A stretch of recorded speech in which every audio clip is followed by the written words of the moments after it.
Shibari for me is very sensual practice that is mostly about communication between people.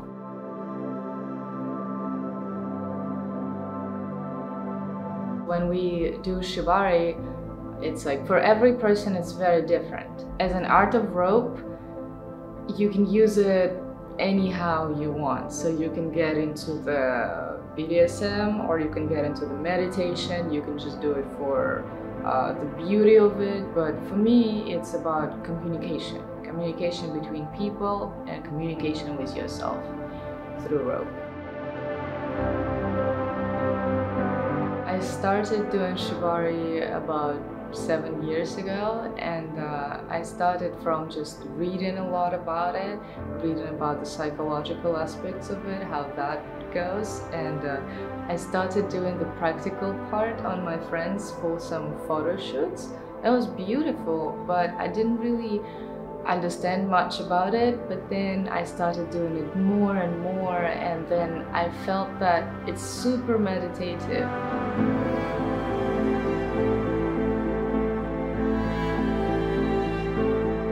When I do rope, I don't think about anything else but the person that I'm tying. And that was very kind of like eye-opening for me, because I realized that this is what I need to relax. I just need to do something for another person that is right here, and to help that person be in the moment, like here and now. And rope really helps to do that.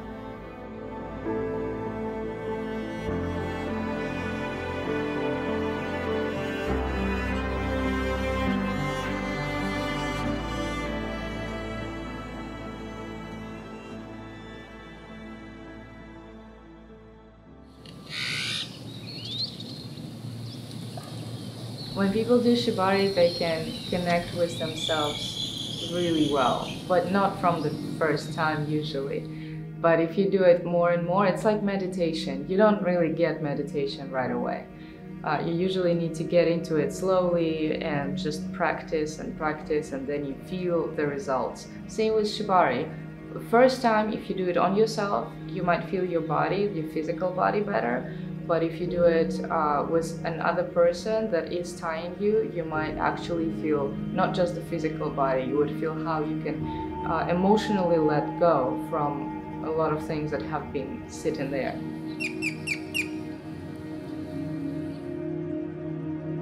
I had an experience in one of my classes in Moscow. I had students who were like coming for maybe their 5th class, and they were tying each other. And one day we were doing the knot when your hands are on your eyes, and a girl was in this position for some time, and then she felt very safe. She felt super secure because of the atmosphere, and because we've been doing it for a real while already. So there was a lot of trust built into it, and she just, like, when we were untying, she just started crying.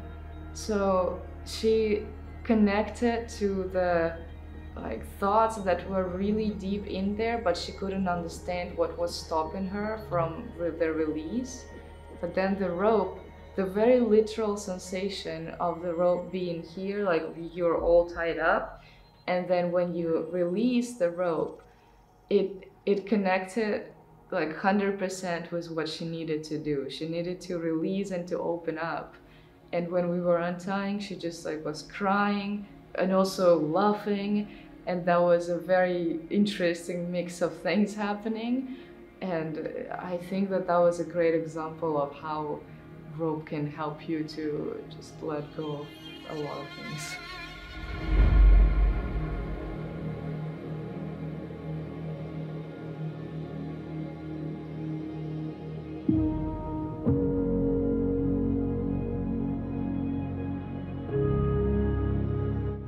I believe that if Shibari is used in the playful way, you can always find different ways to connect with your partner. So it will be not just let's get tied up and do stuff, right? It's the process of tying up. And when you get into this process, you open up to each other much more because you have to talk. You have to communicate what is wrong, what is right, how it feels. And you might just find out a lot of new things about each other while you're doing it, because you need to be very patient with rope, as it won't turn out perfectly at the first time, but you need to be very accepting, and also accepting not just of what your partner is doing, but also of yourself in this position when you can't move or can but a little bit, and then you just gotta go with the flow, I would say. And it helps a lot of people to deepen their trust and to really open up to each other more.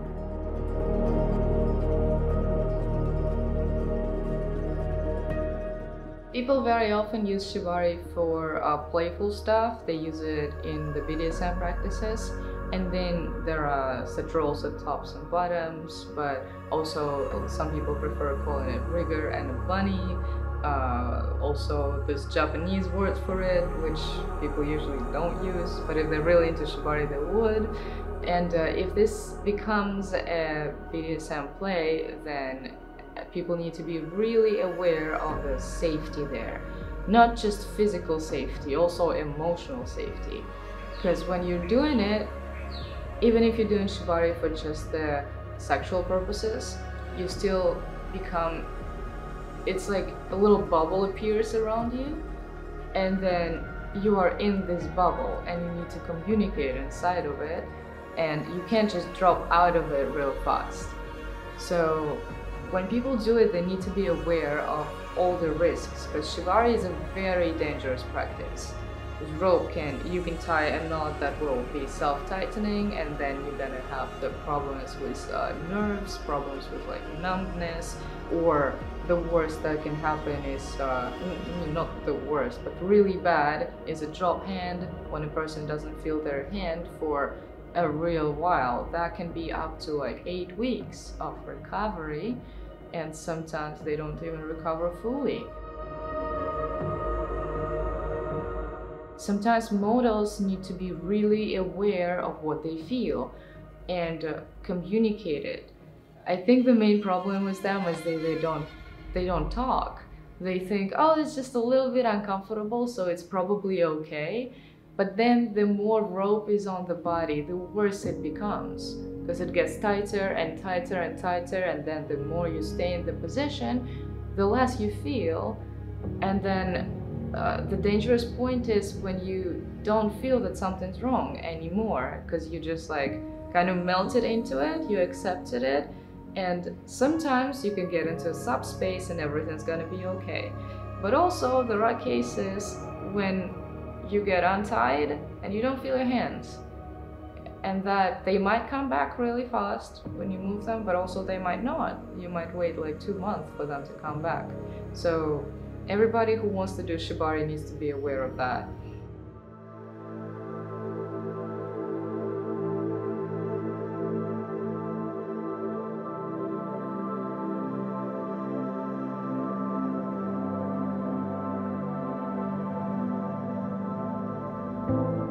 Rope really helps to do very beautiful shapes. When you do self-tying or tying of other people, this can help to improve your image of yourself in your mind. So for me, I was just tying, feeling myself better, and also looking at myself more and more. And at first it was really weird, but then I started liking it more and more, and I felt more confident with myself.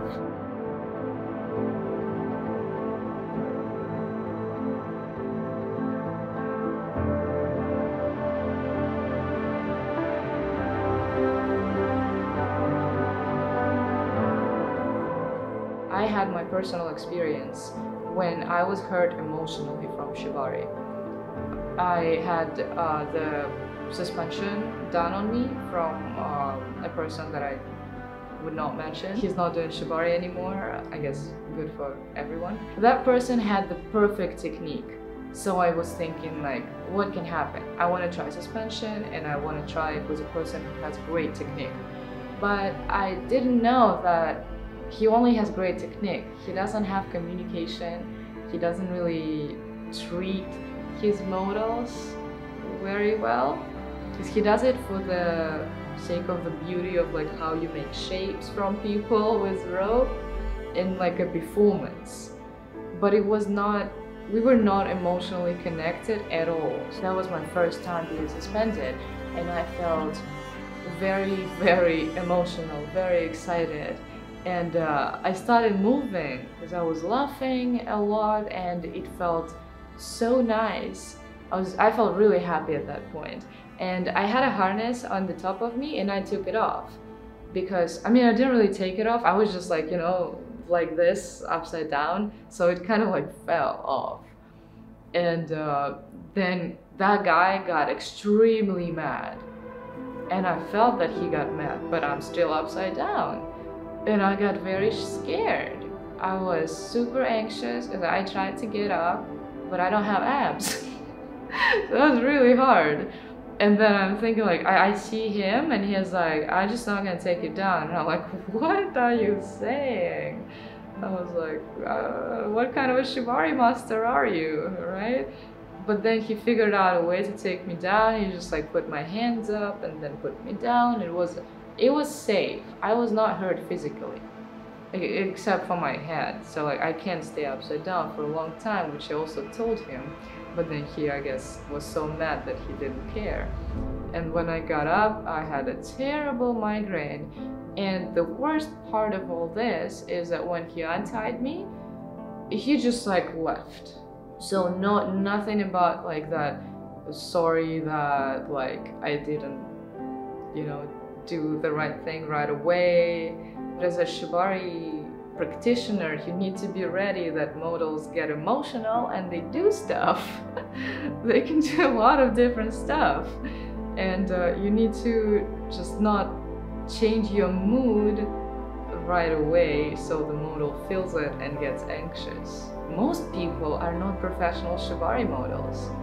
So those people come to Shibari sessions for enjoyment, not for getting stressed out and not doing rope again. Can Shibari help with the healing of sexual traumas then? Well, I am not sure about sexual traumas because I'm not a psychiatrist, right? But I know that Shibari can help you love yourself better. I also luckily have never met anybody with sexual traumas. But I had people who come to my classes who are psychologists and psychiatrists, and they then, after my classes, they connect with their groups through rope too. So they learn the basics, and then they can do the psychological sessions with their group, like a small group, using rope to help people really like get themselves together first of all, and understand that this is comfortable, this is me, I love myself. And then they get new thoughts, because this is the main problem of people. They just underestimate themselves, and that's why they can't move forward. That's what I heard from my psychologist friends.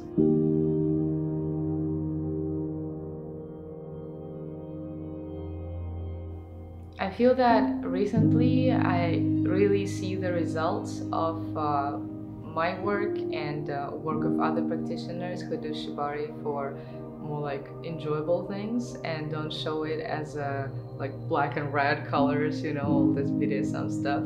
7 years ago when I started, I googled Shibari and I looked through like photo books with Shibari, and everything was looking a little bit painful. I mean, I'm not saying that people were not having fun there, but it looked painful, and it was not such a mainstream, I would say, because people were a little scared of it. They still are, but less, much less.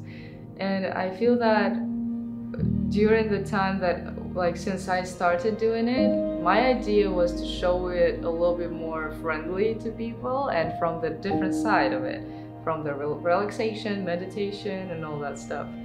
And I felt that it was me and some other practitioners who did it more from the arty point of view.